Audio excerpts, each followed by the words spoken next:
Good afternoon, class. My name is Norberto Martinez Jr. I am currently a student at Texas State University, a senior in the major of accounting. Today I'll be talking a little bit about business communication in the digital age, based on our book of communication, chapter 7 of our book. Today, we all know that communication is different because of the digital age, so we'll be starting off with how to manage your career well. We all know the workplace is a whole lot more competitive than it used to be. So as emerging candidates, people that are going to be coming out of college, we have to be quick to adapt to the workplace, to the skills that are needed, to the fact that if I don't know something, I better learn it in the next couple of weeks or couple of days that it's needed, or I know they'll find someone else for that job, or they'll fire me and hire someone with those skills. And we have to take care of our online reputation with Facebook, Twitter, YouTube, MySpace, anything that we've used in the past as a profile that has our information, our name. The employer can go into the databases and find our profiles and look into them and research them. And anything that we've said where it could be a bad thing about the company, a bad thing about ourselves, a picture that just really doesn't put us in a good place, whether we did something wrong or not, they can use that against us in the hiring process, which a couple years ago nobody would have thought that was possible.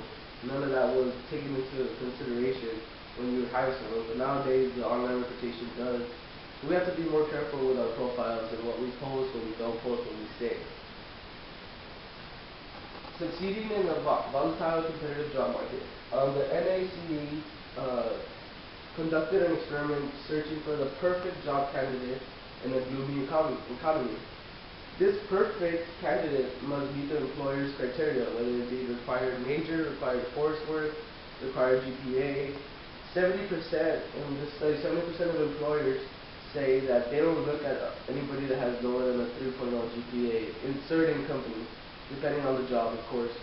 So just knowing that you have to have a certain criteria to meet the job, whether it's you got to speak Spanish or you have to speak English fluently or not speaking another language. You got to have excellent communication skills nowadays, just because of the fact that you're talking to the customer way more often than someone used to. When someone had a problem, hey, come get the manager, and nowadays it's, hey, you have a problem, you have to deal with it yourself, figure out a solution. So we're more communication with the customer to find out what's wrong, and at the end of the day, you don't get the problem wrong, then you bring in someone higher than you. Social media is changing communication technology. With Twitter, Facebook, YouTube, there's more product announcements for these things, product promotions. I've seen artists that they bust out a new album through one of these media sources, YouTube, to download it for free just to get the product out there, and then they start charging. And a lot of companies now are solving problems with unhappy customers, which is, I mean, I myself have complained on Twitter about Time Warner Cable leaving me without internet for 2 months as a student.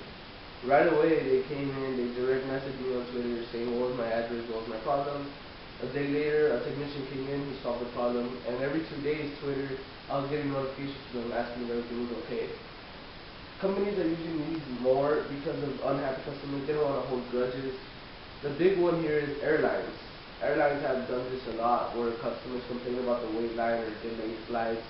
They'll offer them new flights or a new thing or something complimentary. So they won't talk bad about them about Twitter because they know how many users they have. Facebook now has the amount of users that Facebook has is what the internet had when it first started up. So companies are using social media to their advantage to take away these disadvantages.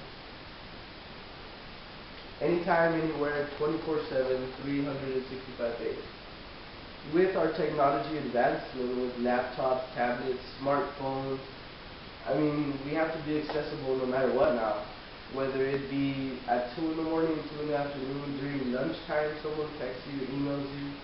Emails are a 24/7 thing. I've gotten emails at 3 in the morning to do a project for the class that is due at 10 at night, like 10 in the morning. So, and with globalization, this affects it even more.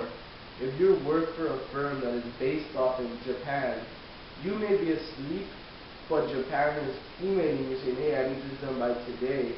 So you have to wake up and say, hey, I gotta do this. So us as emerging candidates to go into this world are expected to work more, maybe not get paid for those hours, but work more hours that are needed compared to times 20, 15, 20 years ago. Just because of the advancement in our technology, we're expected to work more and be ready for this non-payable work, but it's going to pay off in the future as a new job or moving higher up in the ranks. If you succeed in doing this 24/7, 365 days. Global marketplace and competition. International brands have been introduced in the United States for a while now, such as H&M, which is a clothing brand for teenagers, that's from Sweden, and IKEA, that's also from Sweden. That's a big thing. I know in Lomrock, IKEA is just great for college students. I bought in a couple of things there. I love the idea of it. It just attracts me even more. So a lot of brands are coming over and they're just getting really attracted. The United States citizens are getting really attracted to go into them, to buy in their brands. That's why domestic brands have been on the down low nowadays. And also why the domestic brands are going across and going abroad to go to different countries. But they must adjust according to the country. They have to have big cultural awareness. What sells in India might not sell in China. What sells in Russia might not sell in Germany. Like, it's just little things like that about Pepsi-Cola and Coca-Cola still competing as rivals out there and abroad, where maybe in the United States you're just, well, whatever, no one cares about the rivalry, but maybe over there in India they're still behind and they think, oh, rivals. So, just depending on the culture of the country, the country's regulations, and just a lot of unwritten laws about the country, the companies have to adjust to succeed there. If not, they'll just come back and just call it a loss. Shrinking in management layers. A lot of time nowadays, organizations are not completely flat. There's no distinction between management layers. Between the line worker and maybe the CEO, there might be 2 or 3 people, where before there could have been uploads of 10 people in between those two. The decision makers are not greatly separated now in the hierarchy, in the line of hierarchy. It could be a line worker is demanded better communication skills because sometimes they are demanded to be the decision makers. They're actually now asked to be part of the critical thinking process nowadays. Just because they see what's going on the floor, on the sales floor, on the book floor, they're the ones doing the research, whatever company, whatever type of business you might be in. The line worker is always going to have the best experience because it's the first-hand experience. It's not what someone else has done and I read. So they're demanded better communication skills just because of that. And they talk to the customer a lot more, so a lot of more hands-on activities. Collaborative environments and teaming. Teaming on the fly is a new thing, and standing teams is something that's been going on for a long time. Teaming on the fly is just people getting together, getting their skills, and just going off, doing a project based on that. It's kind of, I can put it like this, kind of like a pickup basketball game compared to an NBA basketball team. As a pickup basketball game, you go off, you play your best compared to your skills. Everybody just kind of goes with the flow and just contributes their point.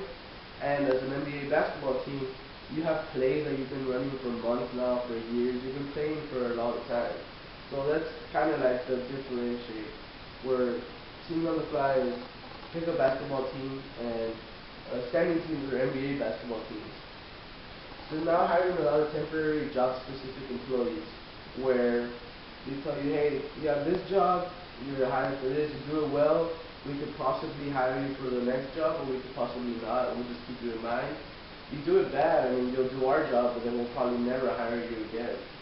A lot of employees, they have to have the best skills for this type of job. Hey, this guy, he might not have this, but he has this, which is best for this job. So it's just job-specific employees, which sucks because of the temporary part about it. But if you do your job well, you can be doing temporary job and then eventually be hired as a full-time staffer to become a standing team member.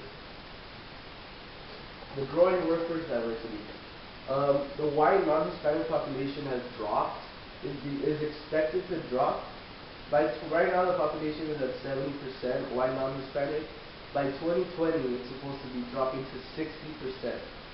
So that's a 10% decrease in 5 years.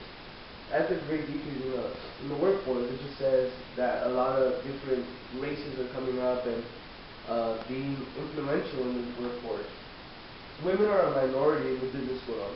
This, despite the fact that women have been equal since 1919, we still treat them in the business world as a little bit below than the men, which is bad because we shouldn't do that at all. Because they're actually going towards business degrees, bachelor's degrees, doctor's degrees, masters, anything that we have. They've been going after it a lot more.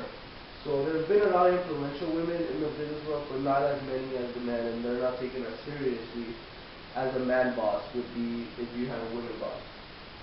And also, the immigrant population is going to inject to an already competitive market. We, as college students that are going into the market, we know how competitive it is. Competing about people already in the market, already with experience. Now we have to compete against immigrants that come out with different sorts of skills. As a Spanish-speaking person, I mean, I know how influential that skill can be, especially here in Laredo.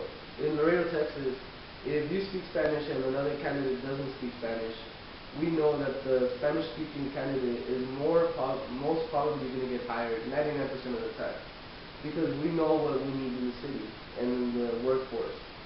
So, as an immigrant coming in, you may not speak German in the place that German-speaking people need to be, just in case of an emergency.